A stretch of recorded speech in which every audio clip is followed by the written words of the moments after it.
Do or die. বাংলাদেশে এমন একটা পরিস্থিতিতে মানে আগামীকাল বাংলাদেশ আফগানিস্তানের বিপক্ষে খেলতে নামবে। এমনকি আফগানিস্তানের সাথে তার বাংলাদেশকে 100% জিততেই হবে। কিন্তু জেতার পরেও তাদের পরবর্তী রাউন্ডে যে যাবে সেই সম্ভাবনা বলা যাচ্ছে না। বাংলাদেশ জিতলে সম্ভাবনা বাড়বে, কিন্তু হারলে একদম বিদায়। বাংলাদেশ যদি জেতার পরও বাংলাদেশের আবার শ্রীলঙ্কা এবং আফগানিস্তানের ম্যাচের দিকে তাকিয়ে থাকতে হবে। শ্রীলঙ্কা এবং আফগানিস্তানের ম্যাচে যদি শ্রীলঙ্কা জিতে যায়, তাহলে বাংলাদেশের আফগানিস্তানের সাথে জিতলেই বাংলাদেশ কোয়ালিফাই করে ফেলবে। কিন্তু যদি বাংলাদেশে এবং আফগানিস্তানের ম্যাচে যদি বাংলাদেশ জিতে, কিন্তু শ্রীলঙ্কা আফগানিস্তানের ম্যাচে আবার শ্রীলঙ্কা হেরে যায়, তাহলে আবার বাংলাদেশের জন্য বড় বিপদ। কারণ বাংলাদেশ তখন সব দলেরই সব দল বলতে বাংলাদেশ, ভারত, বাংলাদেশ, শ্রীলঙ্কা এবং আফগানিস্তানের পয়েন্ট সমান হয়ে যাবে। তখন বাংলাদেশের নেট রান রেট খুবই করুণ অবস্থা। বাকি দুই দলের থেকে বাংলাদেশ অনেক পিছিয়ে আছে। বিশেষ করে বাংলাদেশের নেট রান রেট খুবই কম। আফগানিস্তান তো প্রথম ম্যাচে জিতে নেট রান রেট অনেক বেশি বাড়িয়ে ফেলেছে। তো সেক্ষেত্রে আফগানিস্তানের চান্স খুব কম বাদ পড়ার। শ্রীলঙ্কারও নেট রান রেট 2 ম্যাচ জিতে তাদেরও অনেক ভালো অবস্থানে আছে। শুধুমাত্র নেট রান রেটে বাংলাদেশ পিছিয়ে আছে। যদি না বাকি দুই দল বিশাল ব্যবধানে হেরে যায়, তখন হয়তো বা নেট রান রেটে তারাও পিছিয়ে পড়তে পারে, কিন্তু সেই সম্ভাবনা খুবই কম। তো সেই বাংলাদেশ নেট রান রেটের হিসেবে দ্বিতীয় রাউন্ডে যাওয়ার সম্ভাবনা পার্সেন্টেজ খুবই খুবই খুবই কম।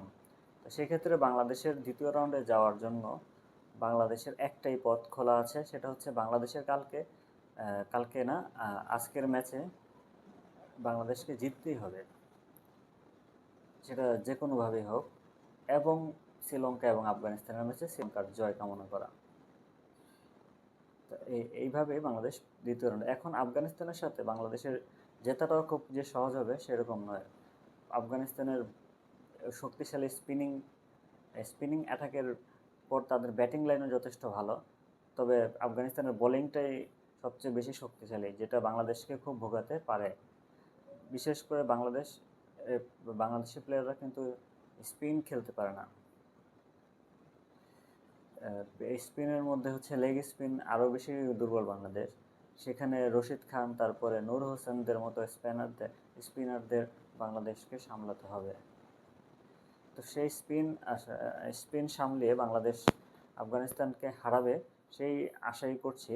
এবং বাংলাদেশ আফগানিস্তানকে হারানোর পর এখন দ্বিতীয়টা ভাগ্যের উপর, যে শ্রীলঙ্কা এবং আফগানিস্তানের ম্যাচে শ্রীলঙ্কা জিতবে, তখন হয়তো বাংলাদেশের চান্স থাকবে পরের রাউন্ডে যাওয়ার।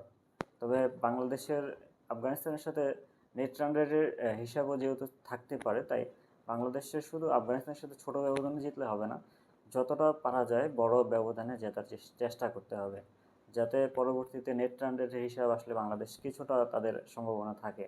যদি বাংলাদেশ খুবই অল্প ব্যবধানে যদিও জেতে, আর সেই পরবর্তী ম্যাচে যদি আফগানিস্তান আবার জিতে যায়, তখন আবার বাংলাদেশের নেট রান রেটের তখন দরকার পড়বে। তো আজকের ম্যাচে দেখা যাক বাংলাদেশ কেমন করে। হয়তো আজকের ম্যাচে বাংলাদেশ অনেকগুলো চেঞ্জ নিয়ে মাঠে নামতে পারে, কারণ ব্যাটিংয়ে বাংলাদেশ খুবই বেশি একটা ভালো দ্বিতীয় ম্যাচে করতে পারেনি। দেখা যাক বাংলাদেশ কেমন করে। সবাই বাংলাদেশ ম্যাচের দিকে তাকিয়ে থাকবে। আশা করা যায় এখন বাংলাদেশ দ্বিতীয় রাউন্ডে যাবে। দেখা যাক কী হয়। ধন্যবাদ।